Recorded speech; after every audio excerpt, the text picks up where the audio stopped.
turishimye kubera ko murasa neza, mwaje ku gihe, kandi mu by'ukuri mu kigo cyangwa se Rwanda National Investment Trust dutewe ishema cyane no kuba mwitabiriye inama. Nababonye abenshi turaziranye, tumaze kumenyerana kubera ko ni inshuro hari igera kuba ya gatanu, ariko munyemerere mwese mbakire, buri wese mu cyubahiro cye. Nababonye harimo intumwa za rubanda, harimo abikorera ku giti cyabo, harimo abayobozi b'ibigo bitandukanye. Rwose buri wese yumve yuko tumwakiriye kandi twishimiye kubana namwe muri uyu munsi.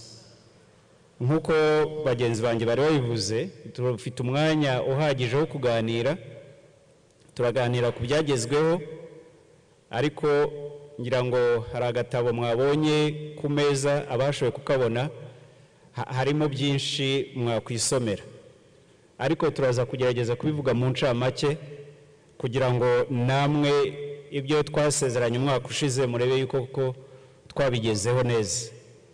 Ntabwo rero ndi butinde mu magambo gusa, nagira ngo mbabwire ko uyu mwaka dushoje wa 2023 twarahiriwe. Navuga ko byagenze neza, imirimo twakoze yose navuga ko twagize umugisha, atari umugisha w'uko ikigega cyateye imbere, ariko mubonye ko n'abantu bavuye hano abenshi n'abakozi bashya twungutse. Ubwo rero twungutse mu buryo bw'ikigega, twunguka mu buryo bw'abashoramari bashyashya.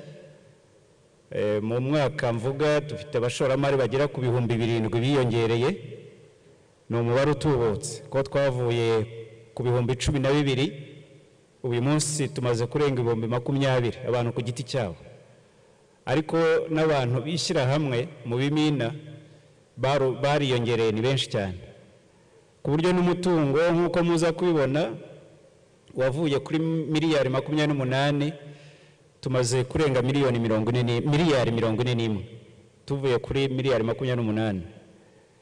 Ikindi navuga nuko n'abantu bamwe basaba amafaranga kuyasubizwa, umubare nawo warabaye munini w'abayasabye, ariko amahirwe nuko bose bayabonye ku gihe gikwiriye, ku buryo twatanze miliyari zisaga 2.5.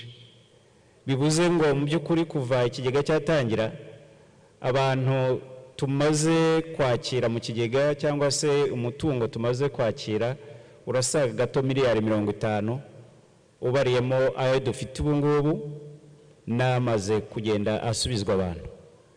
Muri make navuga ko turimo turatera imbere nk'uko ikigega cyitwa cy'iterambere, ariko turaza kubiganira, tugira umwanya uhagije wo kubiganiraho. Nshaka kugira ngo yenda nsoze mbere yuko nsaba umuyobozi w'inama y'abahagarariye abizigamiye kwaza, nsabe yuko murabona uko twicaye aha, buri muntu wese afite inshuti, ugerageze umushishikarize aya mahirwe dufite yo kuba yacu twenyine, ariko cyane cyane urubyiruko nirwo nshishikariza kwitabira kwizigamira. Hanyuma rero mu kanya tugiye kumara hano, buri wese ahawe ikaze, ntuniganwe ijambo. Turashaka kuganira tugafata ingamba nshya nazo tuza kuganiraho, ko twifuza ko iki gihe cyagera ku banyarwanda bose bashoboka. Kandi mwibuke ko uko turushaho kwiyongera n'uko umutungo wiyongera, biduha amahirwe yuko ya nyungu nayo igenda yiyongera, kuko yuko matanyirije hamwe amafaranga twizigamiye tuyashora mu buryo bworoshye, bituma noneho tubona n'imbaraga yo gusaba igiciro twifuza.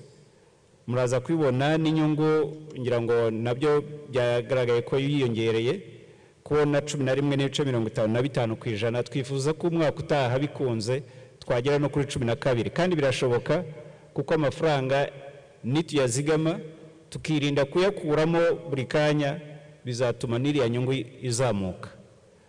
Mbahaye ikaze rero, reka nsabe umuyobozi mukuru uhagarariye abashoramari kugira ngo aze adutangirize inama ku mugaragaro. Hasigaye mwese Imana ibahe umugisha, murakoze.